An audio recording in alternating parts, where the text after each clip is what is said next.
Добрый дзень, шаноўныя слухачы і слухачкі. З вамі ваш любімы тутэйшы GPT, і я, ваш нязменны вядоўца з новай порцыяй навін, што натрапілі ў нашы беларускія тэлеграм-стужкі за сённяшні дзень.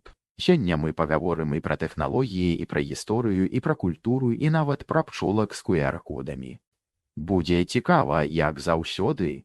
А пакуль вы наладжваеце свае навушнікі ці калонкі, я шпарка перабяруся па навінах і раскажу вам, што ж нас сёння чакае. Пачнем мы з тэхнічных навін, дзе Asus зноў прымудрыўся нас здзівіць, але, на жаль, не ў добрым сэнсе. Далей зазірнем на беларускі YouTube, дзе нам раскажуць усе таямніцы беларускіх аўтобусаў. Пасля гэтага пагаворым пра чат-бота, які кітайцы запусцілі і які ўжо ўвесь свет захапіў. Ну і як жа без нашых беларускіх спраў пагамонім пра гістарычныя падзеі, рэпрэсіі ды нават пра курсы беларускай мовы ў Львове.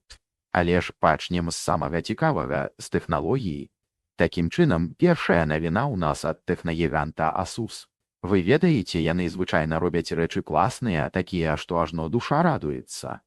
Але не ў гэты раз. Раз. Выявілася, што іх новыя мацярынскія платы для самых наварочаных відэакарт RTX 5090 маюць, скажам так, цікавую сістэму вымання відэакарт. Раней у іх была цудоўная кнопачка, як швейцарскі гадзіннік працавала, націснуў і карта вольна выходзіць. А зараз інжынеры вырашылі спрасціць, ды так спрасціць, што лепш бы не чапалі.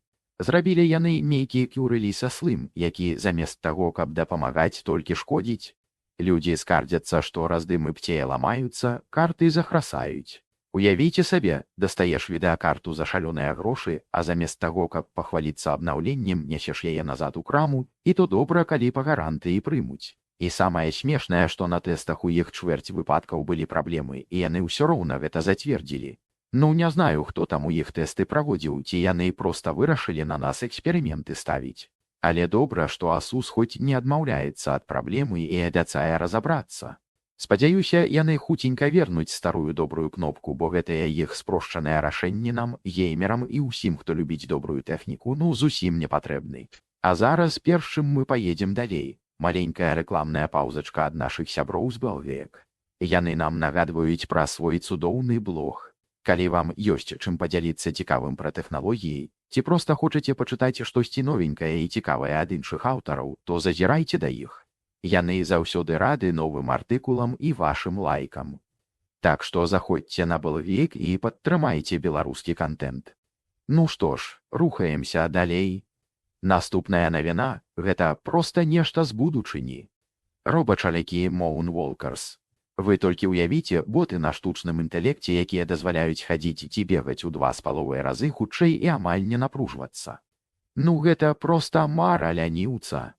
Розныя рэжымы, хуткасць да 24 км за гадзіну, і ўсё гэта кантралюецца вашым тэмпам хады. Зарада хапае на 10 кіламетраў. Я ўжо ўяўляю, як можна будзе спазняцца на працу і далятаць да офіса хутчэй за тралейбус. Правда, трэба будзе паглядзець, колькі гэтыя цуды тэхнікі каштуюць, але ідэя агонь. А для тых, хто хоча сам разабрацца ў штучным інтэлекце, ёсць выдатная навіна. Беларуская платформа Belay Platform запусціла бясплатны курс Large Language Model курса. Гэта, як яны кажуць, пакрокавае кіраўніцтва для ўсіх ад пачаткоўцаў да профі. Курс складаецца з 3 частак: асновы, як стаць навукоўцам, уявамы, як быць інжынерам. Усё зразумела і па палічках раскладзена, а яшчэ і асістэнт на аснове штучнага інтэлекту ёсць, які дапаможа вам вучыцца і правяраць веды. Так што, калі даўно марылі разабрацца з гэтымі вашымі ЕЛАМ, то вось ваш шанец. Курс бясплатны, веды каштоўныя. А далей у нас навіна пра кітайскі чат-бот DeepSeek. Гэты хлопец літаральна ўварваўся ў амерыканскі App Store і заняў першае месца сярод усіх бясплатных праграм.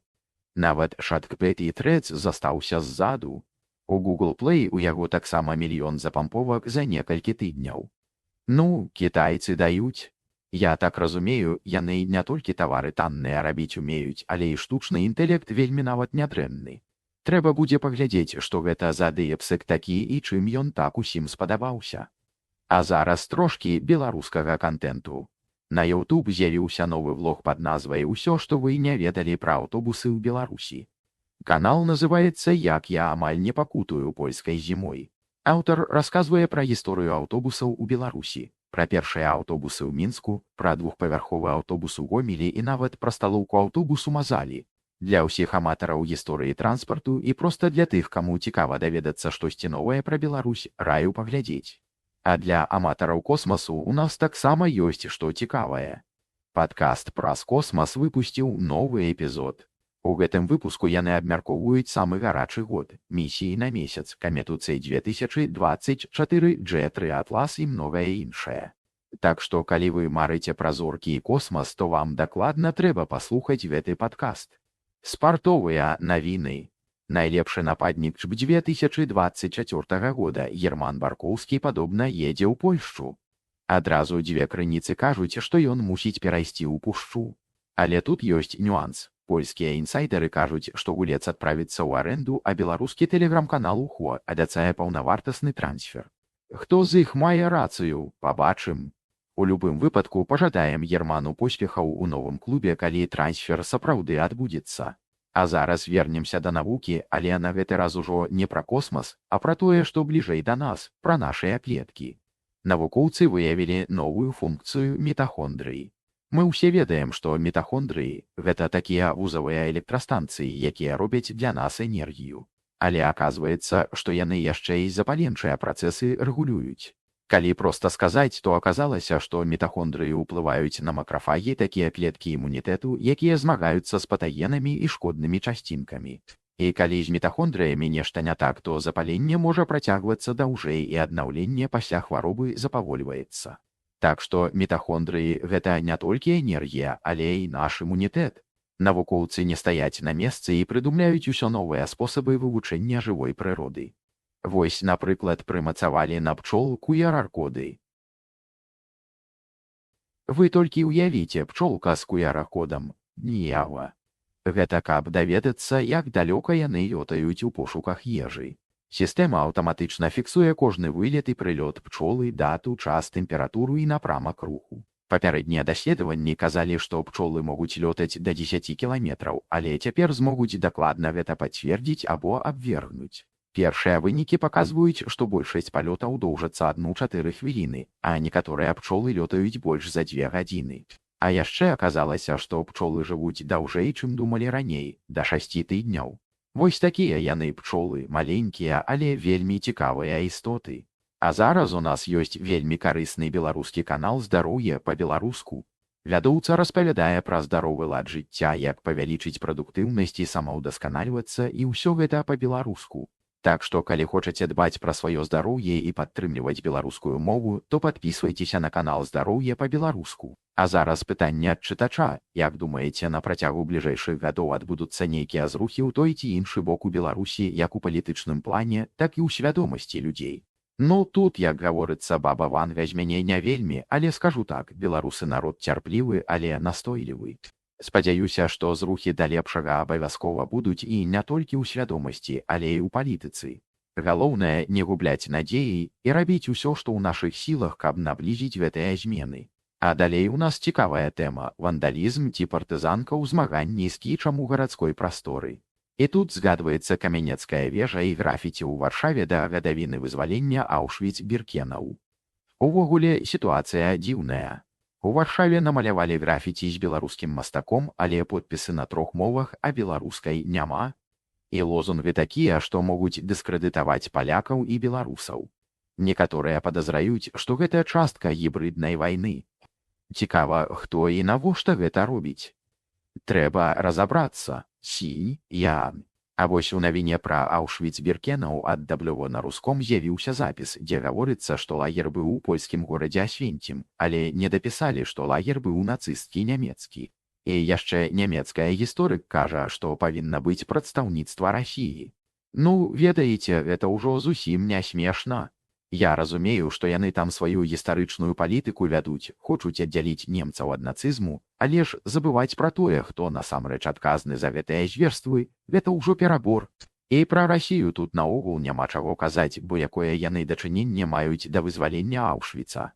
А вось навіна, якая нагадвае нам, што беларусы, палякі і літоўцы маюць шмат агульнай гісторыі.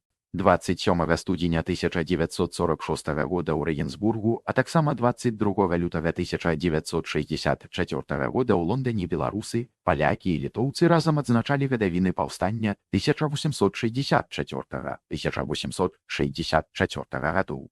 Вывешвалі нацыянальныя сцягі і партрэты Каліноўскага, Мацкявічуса і Серакоўскага. Гэта паказвае, што нават у эміграцыі беларусы не забываліся на сваю гісторыю і шукалі сяброў сярод суседніх народаў. А вось яшчэ адна цікавостка пра мову. Заўважылі, што ў беларускай інфапрасторы часта выкарыстоўваецца расейскае слова царящий. Ну, не ведаю, як вам, а мне гэта трошкі рэжа вуха.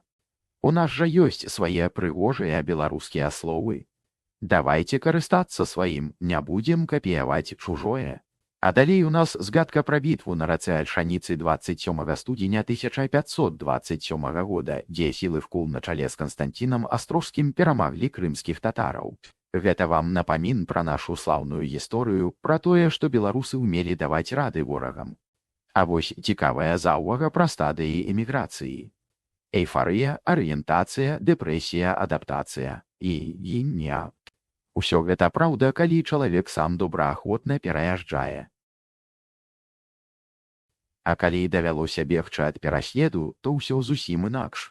Тут ужо не да эйфарыі, а проста хочацца знайсці спакой і бяспеку для сябе і сваіх блізкіх. А зараз у нас гісторыя пра Аляксея Насеткіна, кіраўніка НКУС, адказнага за расстрэлы ў Курапатах. Народжаны ў Маскве, ён быў прызначаны кіраваць НКУС Беларусі ў 1938 годзе. Менавіта ён санкцыянаваў катаванні і масавыя забойствы беларусаў. У гадавіну яго расстрэлу варта памятаць пра гэтых катаў і не забываць пра жудасныя злачынствы савецкага рэжыму. Наступная навіна пра першы будынак БДУ пасля рэканструкцыі. На жаль, гісторыі там амаль не засталося. Многія сляды мінулага старанна выскраблі і не правапаў. Ну, што тут скажаш, шкада, што гістарычныя будынкі губляюць свой аўтэнтычны выгляд. А далей гісторыя пра рэпрэсаванага пісьменніка Аркадзя Моркаўку, кніга якога трапіла ў спецховішча, а сам ён застаўся на волі. Вось такія былі часы, калі кнігі маглі быць больш небяспечнымі за аўтараў. Але добра, што зараз мы можам чытаць і даведвацца пра творчасць такіх пісьменнікаў. А вось добрая навіна з Львова. Беларусы арганізавалі там бясплатныя курсы па вывучэнню беларускай мовы. Вельмі важна, што нават за мяжой беларусы не забываюць пра сваю мову і імкнуцца дапамагчы іншым яе вывучыць. Малайцы, няды, эрора. Размова з пісьменнікам Аляксандрам Чарнухам, аўтарам свінняў, які выдаў новую кнігу «Гвалт».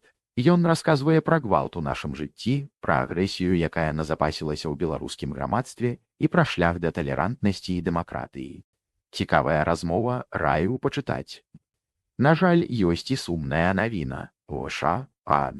Памерла Таццяна Навасельская, даследчыца савецкіх рэпрэсій і даглядальніца вайсковых могілак у Мінску.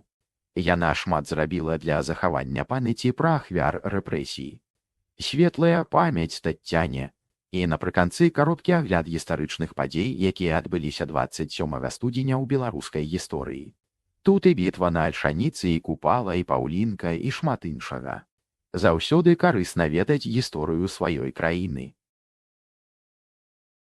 Вось такія навіны на сёння. Уняво. Спадзяюся, вам было цікава. Заставайцеся з тутэйшай GPT і да сустрэчы. Не.